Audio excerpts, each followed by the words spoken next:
Velkomin á uppgjörsfund Kviku. Ég ætla að fara yfir 12 mánaða uppgjör félagsins. Þetta er búið að vera viðburðulegt ár, eins og á viðburðuríku degi sem við förum yfir þetta uppgjör. En fer fyrst yfir svona helstu atriðin á árinu sem kem flest betur inn á í kynningunni. Að stærsta atriði ársins er án efa sameining bankans eða Kviku við TM og Lykil, sem kláraðist í lok mars á síðasta ári, og eins og ég kem betur að hérna á eftir að það má segja að okkur hefur gengið betur heldur en við bjuggust við þegar við fórum í samrunan að ná bæði kostnaðarsamlegð og svo væntri tekjusamlegð eins og má sjá í áætlun sem við birtum núna og ég fer betur í á eftir. Árið, afkoman góð, að við vorum með tæplega 10,5 milljarð í afkomu og inn í þeirri tölu er TM og Lykil bara inn í uppgjörinu frá og með öðrum ársfjórðungi. Þannig að ef við gerum ráð fyrir því að TM og Lykil hefðu verið allt árið og það er sjálfsögðu afkoma sem hluthafafengju, þá hefði afkoma verið rétt rúmir 12 milljarðar. En birtu tölurnar og við vegum það með arðsemi efnislegs eigið, þá er þetta í kringum 35% arðsemi.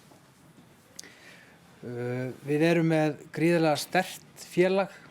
eigið eða solvensíð á samstæðunni 1,57 áramót og lausafjárhlutfall gríðarlega sterkt 290%.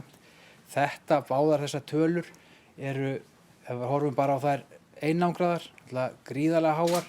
en eins og ég kem svo betur að á eftir að þá tilkynnti bankinn áðan kaup á meirihluta hlutafjár í Ortus sem er lánafélag í Bretlandi sem við höfum svo sem gert grein fyrir að við hygðumst kaupa áður, og það fer auðvitað hluti af þessu eiginfé og lausafé í að fjármagna þau kaup.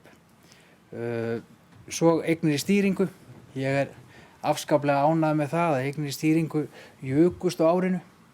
Að þetta er auðvitað lítil aukning miðað við hvernig markaðir hafa verið, en þarna þarf að taka tillit til þess að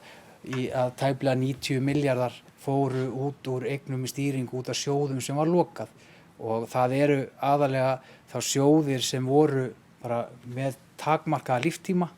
og það var tekin ákvörðun að hætta að stýra sjóðum í þessum eignaflokkum, þannig að þeim fjármunum er í sjálfsögðu bara skilað aftur til hluthafa eða eigenda sjóðanna.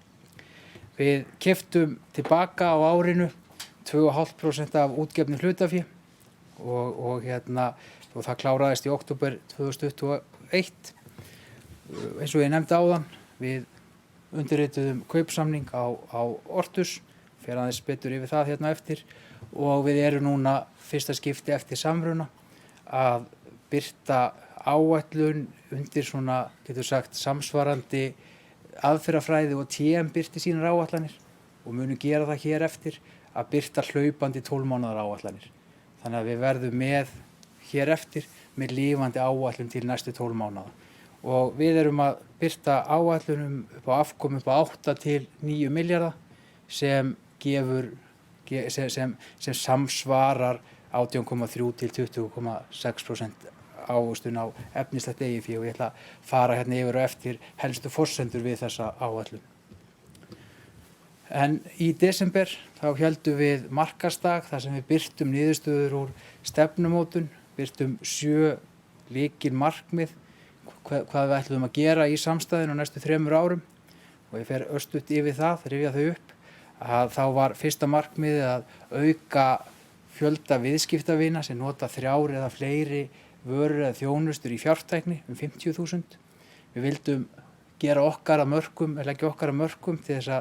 þess að vinna í loftslagsmálum, og í því skyni þá er rétt að nefna að í lok ársins þá kláruðum við grænan fjármálaramma og gáfum út fyrsta skuldabréfið undir þessum græna fjármálaramma, og svo eins og hefur komið fram í fjölmiðlum að þá vinnur Kvika eignastýring að því að undirbúningi að stofnun af loftslagssjóð. Þriðja markmiðið að við vildum að breska starfsemin okkar myndi skila það bil 20% af afkomu samstæðunnar innan 3 ára, og kaupin sem tilkynnt voru í dag á Ortus er auðvitað mikilvægt skref í þessari vegferð. Við viljum að eignastýringin okkar vaxi hraðar heldur en eignastýringamarkaðar á Íslandi og eins og ég nefndi áðan að þá er ég afskaplega ánægður með hvernig eignastýringin kom út, að hún var að óx í fyrra þrátt fyrir gríðarlega miklar lokanir á lokuðum sjóðum. Við viljum vera með arðsaman tryggingarekstur og auka markaðshlutdeild. Rekstur TM gekk algjörlega frábærlega í fyrra. Tæplega 89% samsett hlutfall, góð ávöxtun að fjárfestingareignum sem við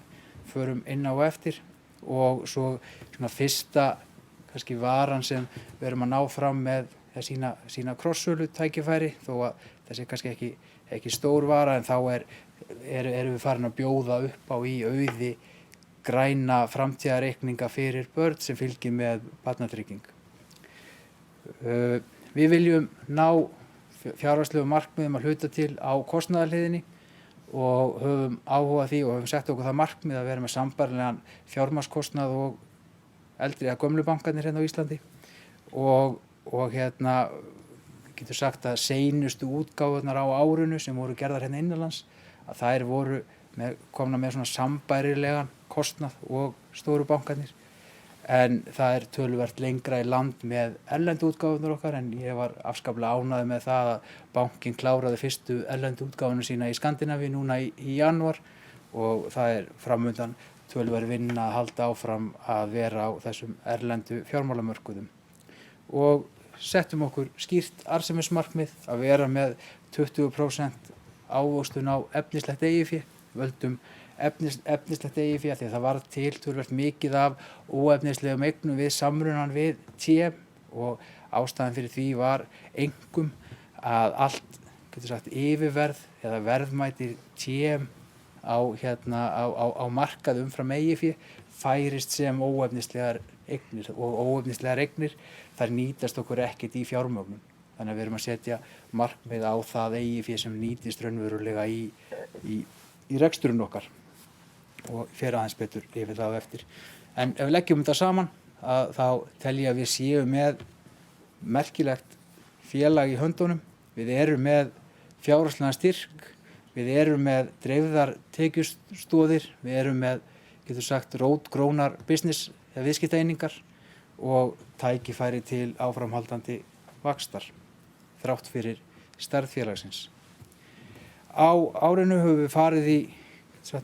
höfum fjárfest töluvert í nýjungum og ég held að sé, og þess að kemur fram í áætlunum eftir, þá er rétt að taka það fram að það er auðvitað töluvert margt í pípunum hjá okkur sem kostnaður kemur undan tekjunum, þannig að við erum töluvert að fjárfesta í framtíðinni og hérna er nokkur dæmi hvað hefur verið gert að TM til að mynda tók þátt í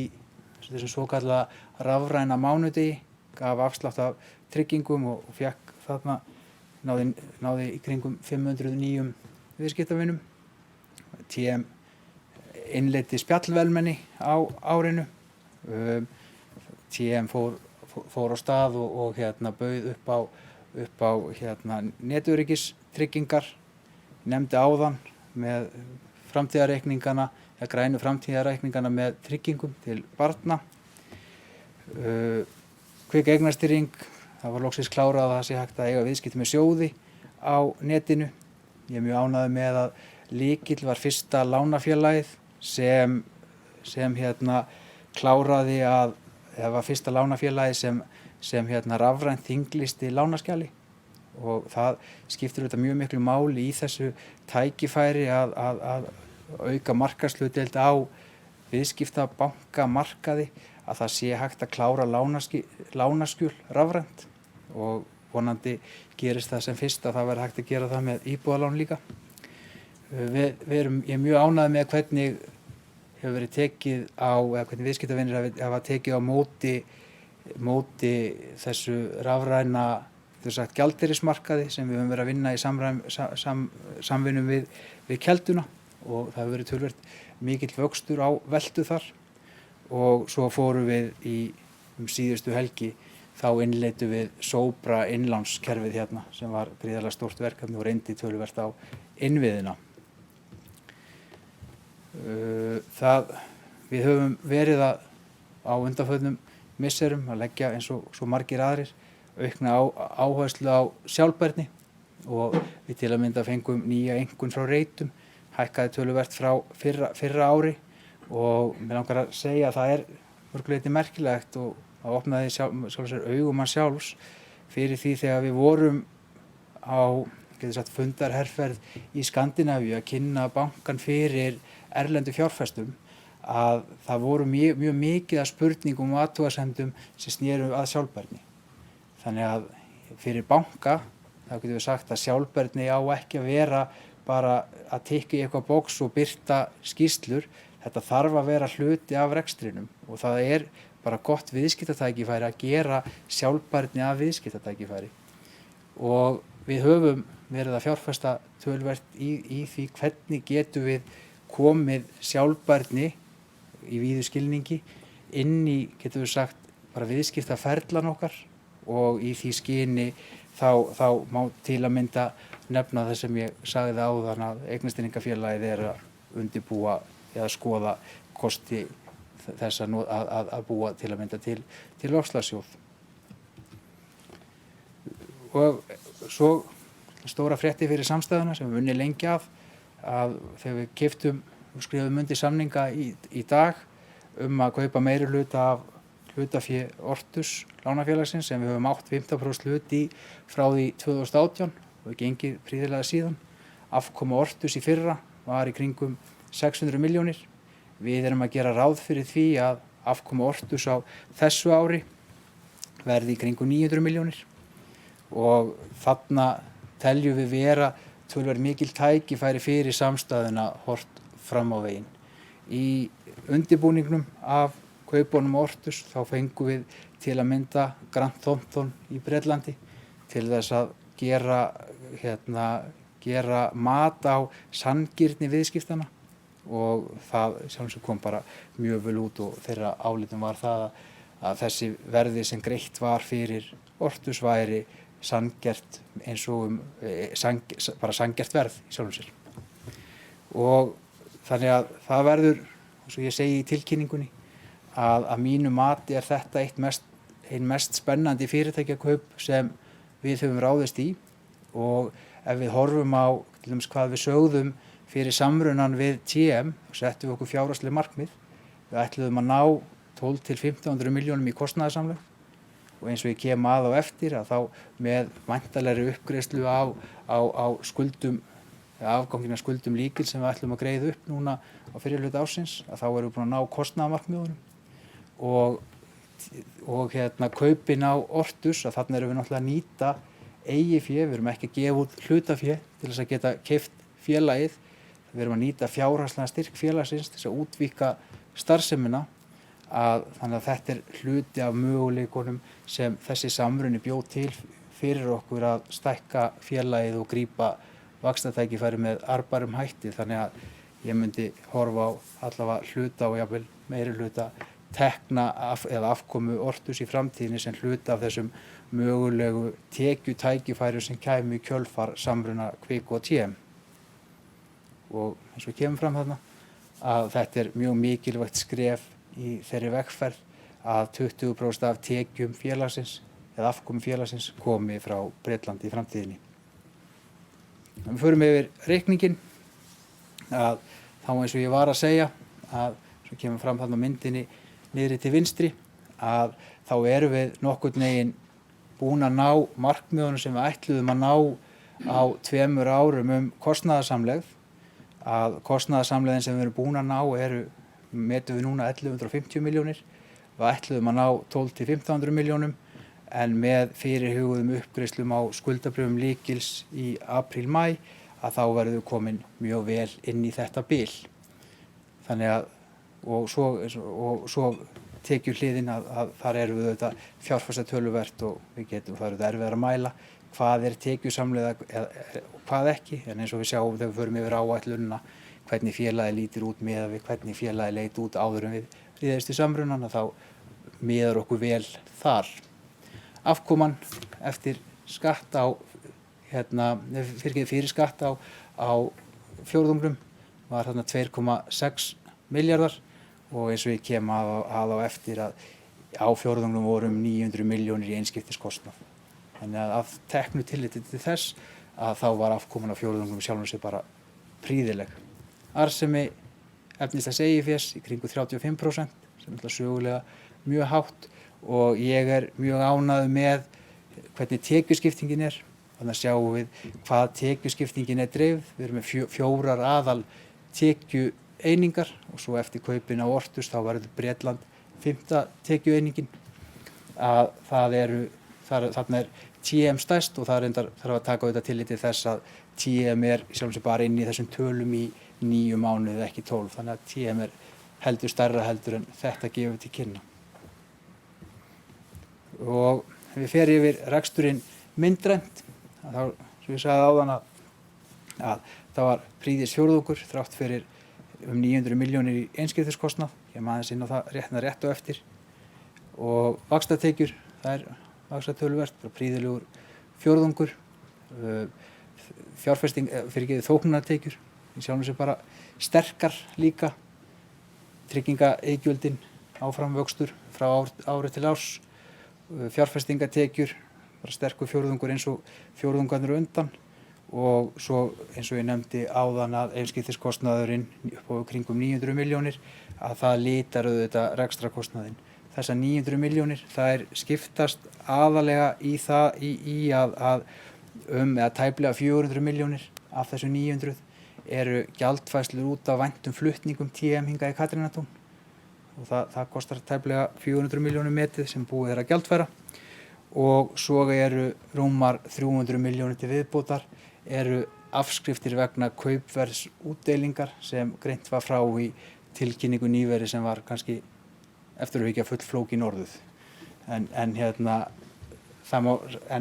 það í sjálfum sér bara afskrift á óefnislegu eigið sem hefur ekki áhrif á efnislegt eigið en fer í gegnum rekstur þarna rétt rúmar 300 milljónir. Og það eru stærstu liðirnir í þessum einskiptisliðum á þessum fjórðungi. Og ef við skoðum brúna milli ára þá sjáum við bara myndrænt hvað félagið hefur breyst gríðarlega mikið. Vaxtatekjur aukast náttúrulega mjög mikið, aðalega út af samrunanum við lykil, en auðvitað líka að það hefur gengið betur að fjármagna félagið heldur en áður. Þóknunartekjur sem ég mjög ánægður með að þær eru aukast töluvert og ef við erum að bera félagið saman eru litlar þóknunartekjur í TM þannig að þetta bara aukning. Svo koma náttúrulega öll tryggingariðgjöldin inn af því að tryggingarnar voru ekki 2020 og fjárfestingatekjurnar þær vaxa náttúrulega gríðarlega mikið bæði út af bara góðu ástandi á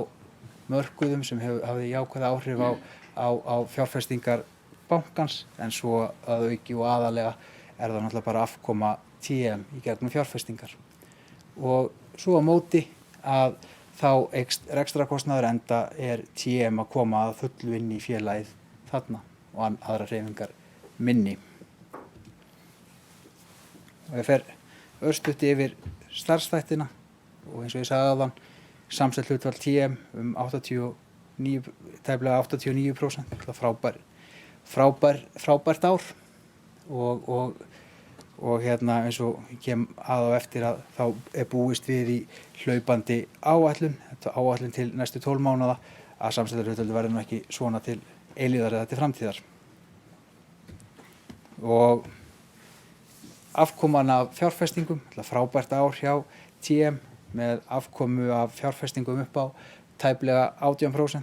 sem þá hækkun frá árinu 2020 þar sem afkoma var í kringum 15% eða tæplega 15%. Rétt að taka það líka fram að í ársbyrjun að þá var eignasafn TM tiltölulega likvítt með tæpa 4 milljarða í reiðufé eða samsvarandi fjárfestingar. Og ef við horfum á eignarhluta reikningsins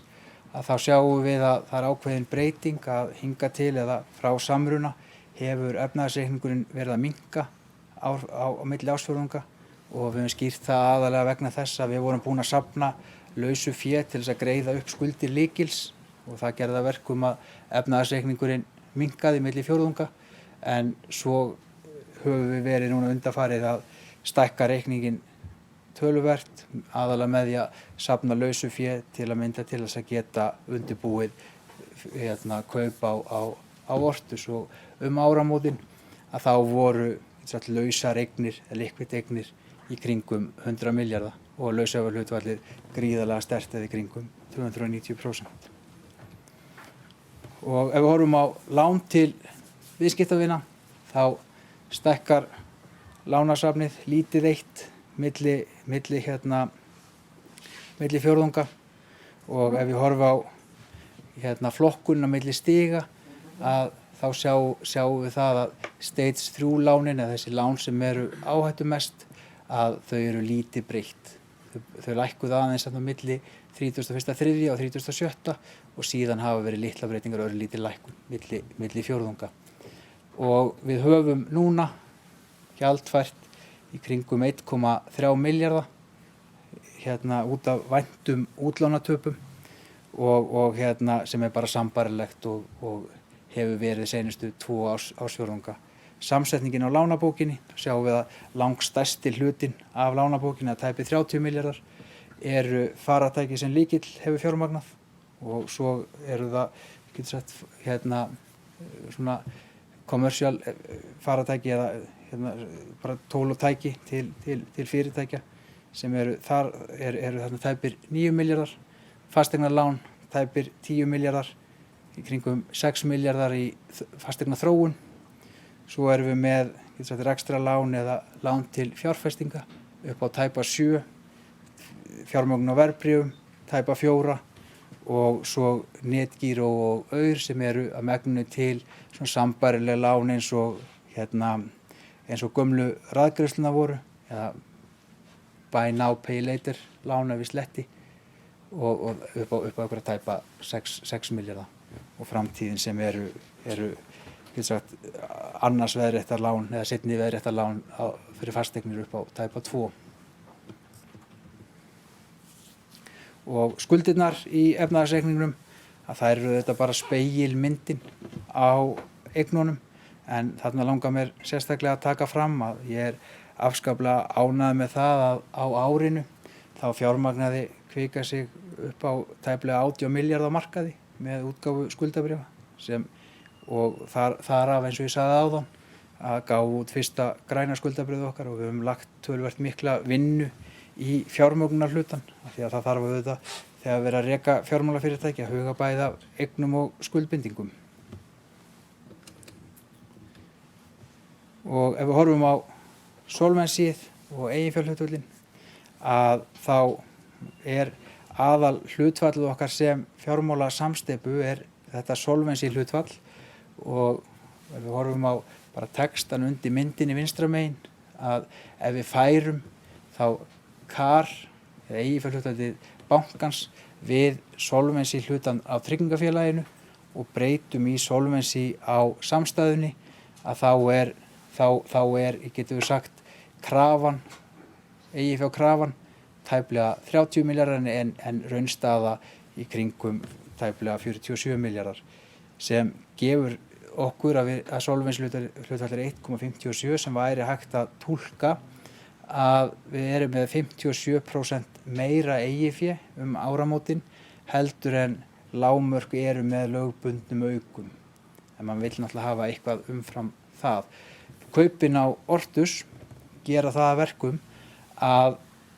lágmarkið, það hækkar aðeins, að því að Ortus lánafélag sem með efnahagsreikning, sem gerir það að verkum að það þarf að binda eiginfé á móti þeim útlánum, að því við erum að stækka efnahagsreikning bankans einhver 6-8% með kaupum á Ortus, og svo auðvitað líka óumdeildar eignir inn í Ortus sem þarf líka fjármagna, og þannig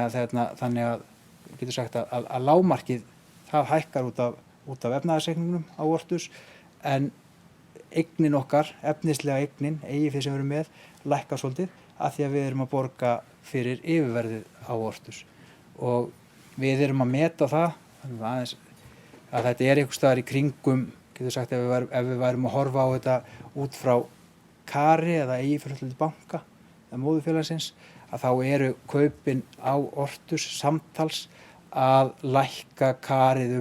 svona það bil 6% stig sem töluvert og en enga síður við metum það svoleiðis að þetta sé bæði arðsöm kaup og mjög spennandi upp á framtíðina. Svo áætlunin að þegar félögin, ef við byrjum bara á því, þegar Kvika og TM voru að ræða samruna þá voru bæði félögin með útgefna áætlun. Kvika var með áætlun að skila 2,8 milljörðum á árinu. TM var með útgefna áætlun að skila tæplega 3,6 og svo spáðum við því að eftir ár að þá væri samlegðin komin upp í pluss mínus milljarð, 900 milljónir til 1050. Þannig að samtals að þá ætti afkoman á sameinuðu félagi, sem sagt var þá, að vera einhvers staðar 7,3–7,4 milljarðar. Núna erum við að birta áætlun upp á 8 til 9 en inn í tölunum sem við byrjuðum með upphaflega þá vorum við ekki að gera ráð fyrir afskrift á óefnislegum eignum sem hefur ekkert áhrif á efnislegt eigið fé sem þarna upp á tæpar 400 milljónir. Þannig að ef við verðum að bera saman epli og epli þá getum við borið saman þessar 7,3 til 7,4 milljarð við 8,3 upp í 9,4 milljarð. Þetta bara ein birtingamyndin á því þegar við erum að segja að samlegðin, bæði tekjumegin og aðalega kostnaðarmegin við samrunan markmiðin hafa náðst og fyrr heldur en búist var við. Þannig að við erum mjög ánægð með að geta verið að birta áætlun, þessi miðgildi áætlunar ef við værum að bera saman epli og ekki taka tillit til afskriftar af óefnislegnunum, að þá þetta arðsemi efnislegt eigið fjár upp á í kringum 20% og örlítið neðar ef við tökum tillit til þess. En þegar maður veltir fyrir sér áætlunni, þá þarf auðvitað mjög mikilvægt að velta fyrir sér og skoða hvaða forsendur eru á bak við áætlunina. Þannig við greinum frá helstu forsendunum hérna að til að mynda við gerum ráð fyrir því að Ortus sé inn í áætlunni frá og með mars. Við gerum ráð fyrir því að ávöxtun TM á fjárfestingarsafn sitt verði 6,4% sem auðvitað metnaðarfullt markmið með við daginn í dag á mörkuðum en enga síður mikið eftir árinu og ef við setjum þetta í samhengi að þá meðal ávöxtun TM á fjárfestingarsafn sitt á var ekki cirka 10 árum einhvers kringum 11% og þannig að allavega til lengri tíma þá held ég að þetta sé mjög hófleg forsenda. Við gerum ráð fyrir því að samsöluhlutfall TM verði 92,8% sem þá töluvert hærra heldur en rauntölurnar voru í fyrra. Við gerum ráð fyrir því að árið verði hefðbundnið með kostnað við útlán varðandi afskriftir. Við gerum ráð fyrir því að þá afskriftir verði í kringum 800 milljónir og breytingin getur sagt verið kringum 800 milljónir. Við gerum ráð fyrir því að afskriftir verði í kringum 700 milljónir sem bara svona eins og þetta hefur verið þessar hefðbundnu forsendur á venjulegu ári en á árinu 2000 eða árinu í fyrra að þá var Kvika eins og aðrir íslenskir bankar voru með jákvæðar færslur út af afskriftum þannig að breytingin úr jákvæðri tölu upp á 140 í neikvæð upp á 689 þá breytingu upp á einhverjar rúmar 800 milljónir. Við gerum ráð fyrir því að lánabókin okkar stækki í kringum 7% og svo innbyggt í áætlunina eru áframhaldandi töluvert miklar fjárfestingar í þróun til framtíðar þannig að það búið að taka tillit til þess að við erum með þá plön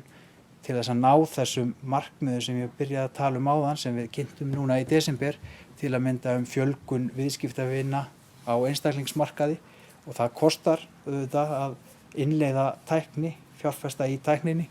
en við gerum ráð fyrir þeim kostnaði í þessum áætlunum. Og þetta var seinasta glæran sem fari yfir. Ég var reyndar það var allavega komin ein spurning áður en ég fór inn á fundinn þar sem var verið að spurja vill félagið eða ætla félagið að kaupa eigin bréf eða nýta eigið fé til þess að koma því til hluthafa og við getum sagt það að þetta eiginfjárhlutfall eða solvency-hlutfall upp á 1,57 gríðarlega sterkt og eitt og sér þá það, myndi ég segja, til lengri tíma óskynsamlega hátt eiginfjárhlutfall og það rétt að hafa það í huga að stjórn félagsins hefur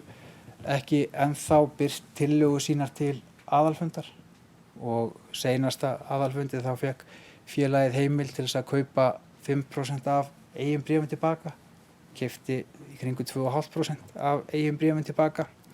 en að þessu sögðu að þá hefur félagið náttúrulega verið að vaxa og eru plönum áframhaldandi vöxt eins og ég hef einhverju leyti farið yfir en það má gera ráð fyrir því á hvað sirka næstu 2 vikum þá komi stjórn með sínar tillögur til aðalfunda þar með talið hvort það verði óskað eftir heimild til frekari endurkaupa. En einhverjar spurningar? Og eins og áður þá er hægt að koma líka eftir fundin og ræða einstök atriði í reikningnum. Það er velkomið að taka fundi með markaðsaðilum ef fólk óskar þess. En ég þakka þá bara fyrir.